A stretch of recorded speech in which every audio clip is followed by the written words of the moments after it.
No matter who you are a fan of, please subscribe to support me. Thank you, love you all very much. Captain America, Steve Rogers in this story, falls into the hands of Dr. Doob, and it is the moment of his captivity that opens a dramatic chain of events. Chip Zdarsky's latest Captain America, where secrets, inner conflicts, and different perspectives on freedom are exposed more deeply than ever. David Colleton. He appears in the bustling scene of Cheers as Kabul and Kandahar are liberated from the Taliban. Amidst the hopeful crowd, David stands there, carrying the pride of a man who believes that change has truly begun. But that feeling is quickly brought back to earth by the appearance of a native man named Chasm. He does not shout, does not show agitation, just looks at David with the eyes of someone who has witnessed too much loss to easily believe in miracles.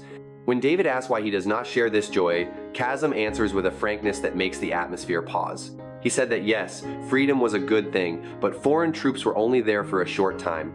They were not the ones experiencing the horrors every day, not the ones fighting in every alley.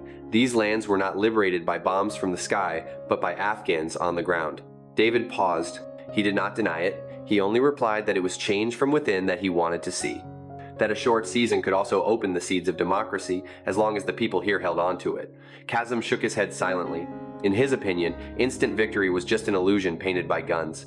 The road to democracy was long, full of contradictions and patience, and he said that outsiders, no matter how well-intentioned, always looked at this land with the same misunderstanding as the Soviet Union. David was silent for a moment, and then he admitted that Chasm was right. David Colleton laughed at Chasm's beard, and Chasm replied, half joking, half serious, that he loved that wild look. David just looked at him, then suddenly realized that his words had just come from a deeper layer of memory. Since childhood, he had been used to peace, to bustling Manhattan, where war only existed in history books. But Chasm was different. His life was deeply carved by the cuts of civil war, by Soviet bombs, by ruins that never had time to cool. For Chasm, war was not an anecdote to tell, but something that silently followed every breath. David understood that he could never fully feel the fatigue that the man had to bear. And when he thought about that, his own unfinished obsession returned, as if war was always waiting for him in some dark corner. The scene then pulled us back to the present.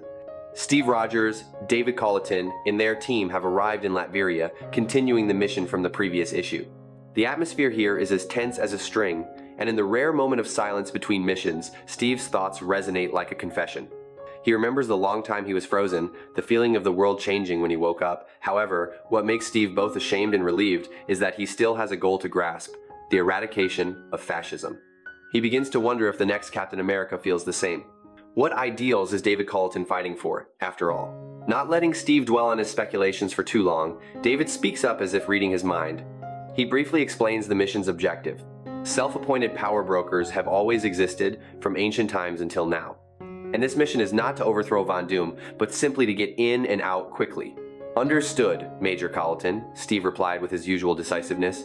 But David still wanted to confirm something else. He looked at Steve and asked in a voice that held no sarcasm, just a gentle reminder. There won't be any personal conflicts on this mission, will there, Captain? No, sir, Steve tried to reassure.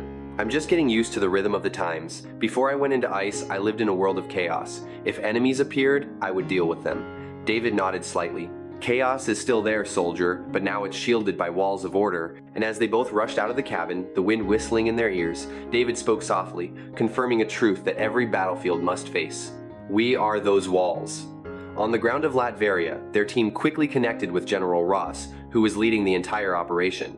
The encounter was not a smooth one, but it opened up the next phase of the dangerous mission that awaited them all. As the team prepared to go deeper into Doomstadt, David took the initiative to remind Steve that the deeper they went, the more difficult it would be to maintain contact with General Ross due to signal interference. If they returned to the extraction point, the connection would stabilize. That brief warning led to a moment that made David laugh, because Steve Rogers was still in his old habit. Standing in the middle of a world filled with futuristic technology while still diligently writing down directions on a paper map, Steve looked at the terrain and estimated, about 10 beats to the rendezvous point with the rebels. The sun will rise in 2 hours. We need to speed up. David just shook his head laughing. There's no need to rush. The satellite has already opened a safe route. The word satellite made Steve pause. He looked up at the sky as if trying to understand how the world had changed so quickly from what he had known. The live surveillance images from space, the electronic eyes tracking every movement, all of it still confused him. David saw that hesitation and explained in a very straightforward way. Think of it as a new version of the old America, but sharper, more alert. From the base we just left in Romania to hundreds of points around the globe, we have surveillance. The whole world is before our eyes. And Captain Rogers, that system exists because of what you did in the war. The compliment did not make Steve feel as proud as people thought. On the contrary, it touched a deep part of him. He thought to himself, we won. Everything I do has meaning. But if that was so, why did what David said make his chest heavy? Is this still freedom? A world where military forces are everywhere and thousands of invisible eyes are always watching every individual? Before Steve could think, the darkness in front of him shifted. A familiar voice, warm but menacing, rang out from the night. Doom appeared, as if the darkness itself had formed into his shape. The Americans are here too. The task force instantly jumped, shifting into a fighting stance. Without anyone speaking, they all recognized him. There was no mistaking it. Doom was standing right in front of them. The fighting broke out in a breath.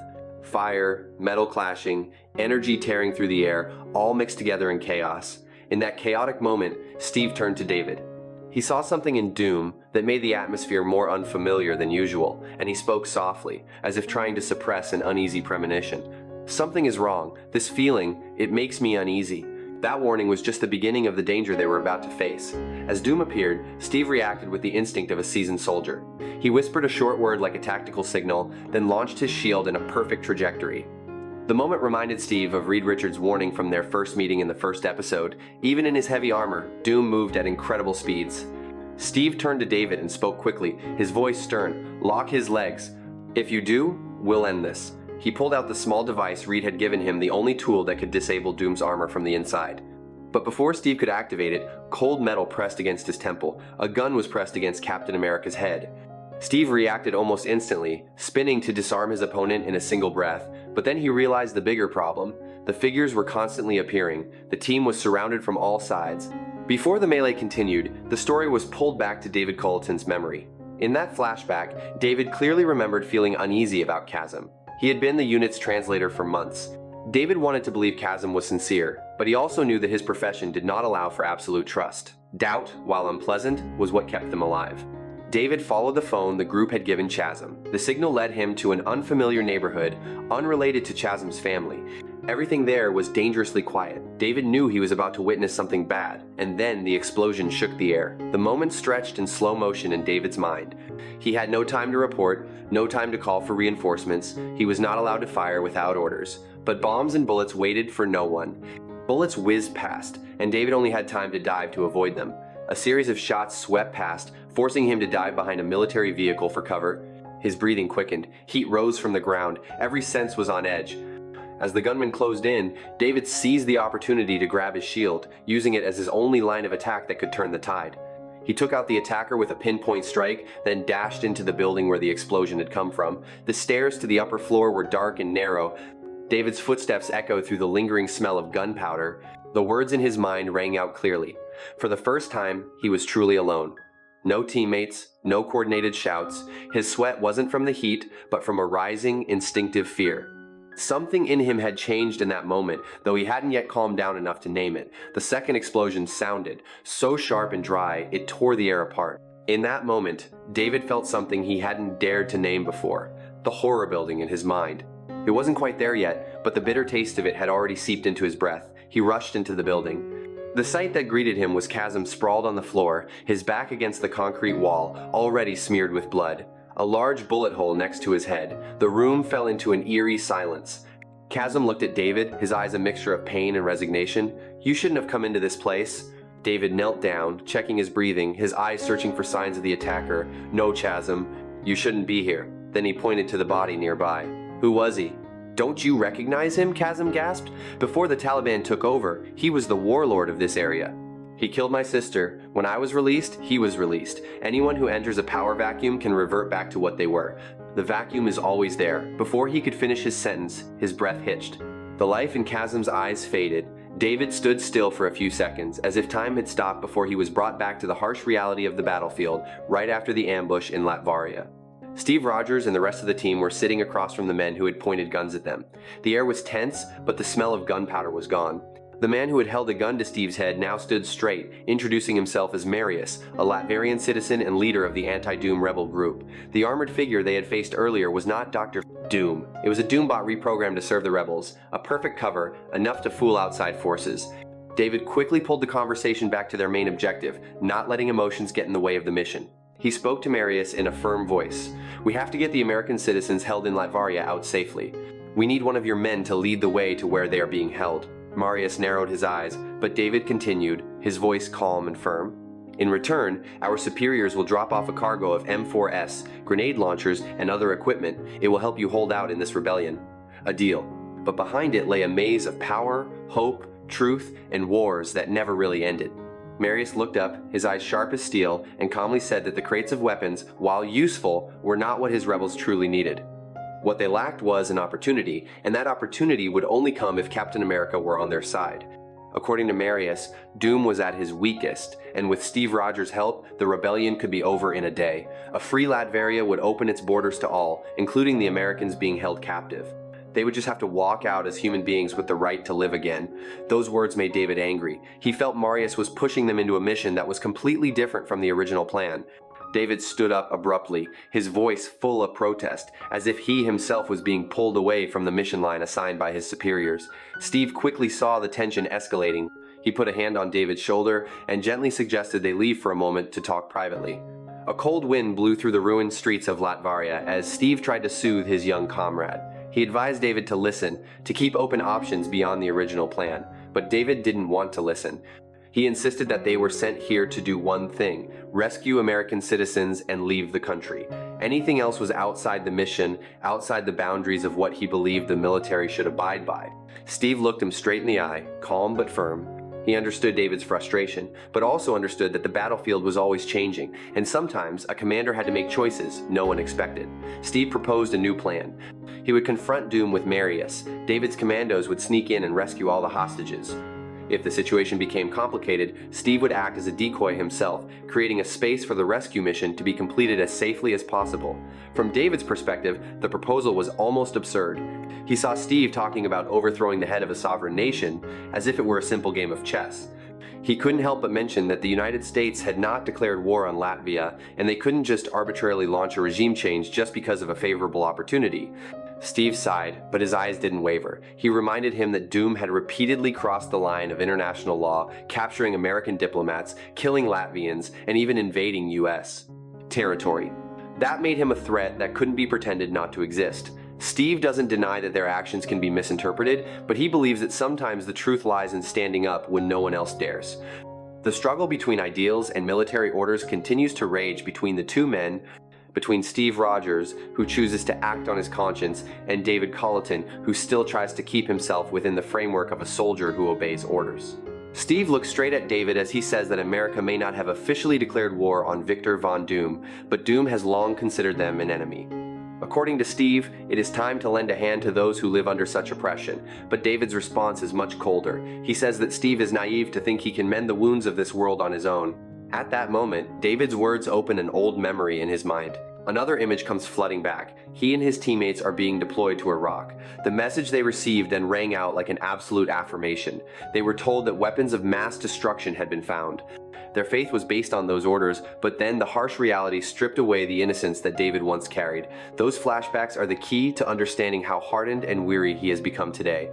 When reality pulled David back, he and Steve were on two completely different paths. Steve decided to listen to his conscience. He said that he believed the right course was to work with Marius to enter Doom's castle. Marius was confident that he had control of a Doombot, and that would help them get past Doomstat's defenses.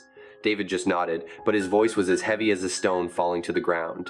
He reminded them that the general was waiting for them at the mining site and would not hesitate to abandon them if the situation got out of hand.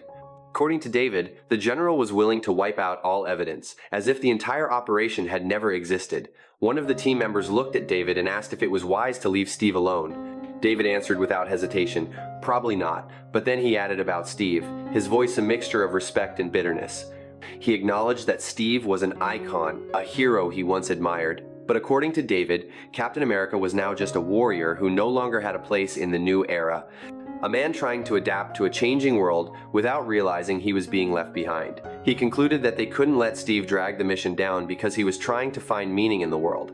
Meanwhile, Steve and Marius had entered the depths of Doomstat. The shadows of the long corridors enveloped them as they slipped through steel doors and cold surveillance machines. And it was then, in the thick silence of the fortress, that Steve Rogers' thoughts began again. It was a familiar inner monologue of Captain America, where he questioned himself about the path he was about to take. As soon as he stepped into the depths of Doomstadt, Steve glanced at Marius. He spoke, his voice low, barely audible to his companion. To Steve, the place seemed unusually quiet on the outside, but the cold air running down the hallway evoked a different feeling. It was not the silence of peace, but the silence of hidden fear. As Doombot moved forward and activated the first door, the dark space seemed to split in two before them. As he stepped through the threshold, Steve let his thoughts rise. A name that had haunted him throughout history appeared in his mind. He remembered the previous war, where victory belonged to the righteous side, where the world breathed again after years of devastation. But the one who had sown so much pain, the one who had made him carry the fire of rage on his shoulders throughout his youth, had never bowed to justice. That thought made his steps heavier. And in the moment, the metal walls of Doomstadt closed behind him. One could clearly feel the obsession that Steve always carried. The war could end, peace could be made. But the wounds did not disappear easily, especially for someone who had witnessed history stained with blood by someone who had never paid the price. So guys, that's it for now. Let me know what you think in the comments. Thanks for watching. I'll see you guys later. Love you much.